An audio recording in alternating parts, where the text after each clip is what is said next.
Hello friends, welcome to you can achieve. Guys, आज का जो हमारा टॉपिक है वो बहुत ही ज्यादा इंपॉर्टेंट होने वाला है, जो कि चेजर इफेक्ट और नो फैप। यार, जिस चीज में मैं एक बार फंस चुका हूं और उसके कारण जब मेरी 400 डेज की स्ट्रीक टूटी थी, उसके बाद एक और रिलैप्स हो गया था इसी चीज के कारण। लेकिन अब सब कुछ ठीक चल रहा है और मेरी करंट जो स्ट्रीक चल रही है वो लगभग 150 डेज तक मेरी कंप्लीट हो चुके हैं। तो यार, मेरे हिसाब से it's a right time to make a video on this topic. Guys, सबसे पहले तो यार मैं आपको शॉर्ट एंड सिंपल तरीके से बता दूं कि ये चेजर इफेक्ट होता क्या है, क्या चीज है। गाइस, सपोज आप अपने नोफैप अपना स्टार्ट कर दिया, अपना चैलेंज को लगभग आप 40-50 डेज कंप्लीट कर चुके हो। आपने इन दोनों में कुछ भी गलत काम ना देखा ना किया, यानी कि अपने माइंड को पूरा क्लीन कर रखा है, समझो, मतलब कोई भी गंदगी उसमें नहीं जा रही, ठीक है। लेकिन उसके बाद कुछ दिन बीतते हैं, आप सब कुछ ठीक चल रहा था, लेकिन एक टाइम ऐसा आता है कि आपको बहुत ज्यादा अर्जेस आ रही थी और उस चक्कर में आप रिलैप्स कर बैठते हो। यानी कि जो आपने इतने दिनों से अपने ब्रेन को जो प्लेजर नहीं दिया था, मतलब जो चीज आप पहले करते थे लेकिन बीच में आपने रोक दी थी, उस चीज को आपने उसको फिर दे दी। यानी कि कहते हैं ना, शेर के मुंह में फिर से खून चक जाना, तो वैसा। तो यानी ये ना, फिर आपका ब्रेन क्या करता है, बार बार आपसे क्रेव करने लगता है, उस चीज को बार बार मांगने लगता है, उसके 10 बहाने देता है कि यार, यहाँ तक के लोगों को थॉट्स आने लगते हैं कि यार ये नो फैप वो फैप जो है ना, सब बकवास की चीजें। देखो यार, नॉर्मली तो लोग ऐसे ही रहते हैं, ऐसे ही फैप करते हैं और ये सब करते रहते हैं, देखते हैं। तो यार, ये सब रीजंस आपके माइंड में आने लगते हैं, ठीक है। जिस चीज के कारण आप एक रिलैप्स पे नहीं रुकते, आप बार बार उस चीज को करने लगते हो, ठीक है। यार, उस एक गलती के कारण जो आपने कर दी थी, उस चीज में आप चेजर इफेक्ट के अंदर फंस गए और आप वापस से ना वैसे ही हो सकते हो, वापस से आप वैसे ही फैपर बन सकते हो जैसे आप पहले हुआ करते थे, ठीक है। गाइज, ये तो हो गया एक सिनेरियो। और दूसरा जो सबसे कॉमन सिनेरियो है जिसमें कि मैं भी फंस गया था और ज्यादातर लोग उसमें भी फंस जाते हैं। यार, उसमें समझो होता यूं है कि आपने समझो रिलैप्स कर दिया, जो कि भी रीजन मैंने पहले मेंशन किए थे, ठीक है। लेकिन अब आपका माइंड तो उस वक्त क्रेव कर रहा है कि आपको फिर से लत तो लग गई है, लेकिन आपने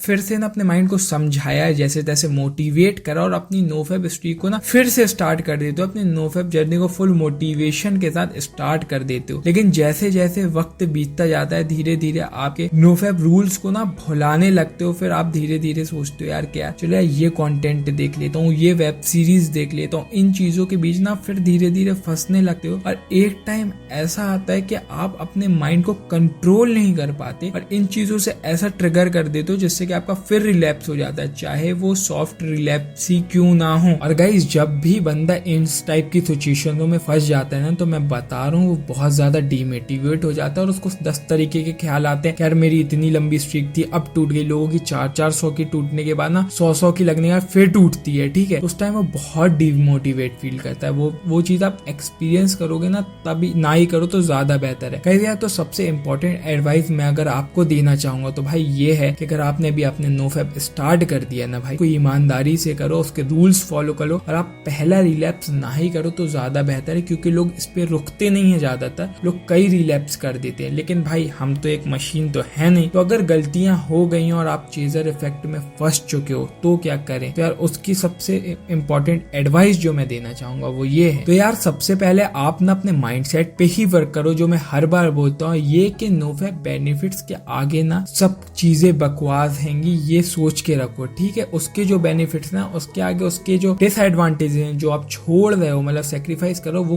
कुछ भी नहीं है, ठीक है। ये चीज अपने माइंड में क्लियर करो, क्योंकि यही चीजें तुम्हें हावी करेगा उस वक्त ब्रेन, यार फिर से देख लेता हूँ, फिर से देख लेता हूँ। तो नोफैप के बेनिफिट्स के ऊपर ना किसी भी चीज को मत जाने देना, ठीक है। नंबर 2 ये है भाई कि अगर आपने जैसे ही रिलैप्स कर दिया ना, समझो, उसके बाद अपनी जर्नी आप रीस्टार्ट करोगे, तो उस टाइम ना सोशल मीडिया से दूरी बना के रखो। फेसबुक, इंस्टा, स्नैपचैट, इनसे तो बहुत ही दूर रहो। कम से कम शुरू के 1 महीने तो दूर ही रहो, क्योंकि ये आपको बहुत हेल्प करेगा अपना माइंडसेट फिर से स्ट्रॉन्ग बिल्ड करने में, ठीक है। और हाँ गाइस, आपको ट्रिगरी चीजें तो कभी भी नहीं देखना, ठीक है। चाहे आप 100वें दिन में भी क्यों ना आ गए हो अपनी स्ट्रीक, समझो, वेब सीरीज, पॉर्न वगैरह, ये चीजें तो कभी नहीं देखनी। ये तो सिंपल बेसिक रूल्स हैं, ये तो आपको फॉलो ही करने, और जो बेसिक रूल्स है ना, वो हमेशा याद रखना है, ठीक है। तो यार, फिर मिलेंगे हम नेक्स्ट वीडियो में। इस वीडियो के लिए इतना ही, तब तक के लिए bye. You can achieve signing of.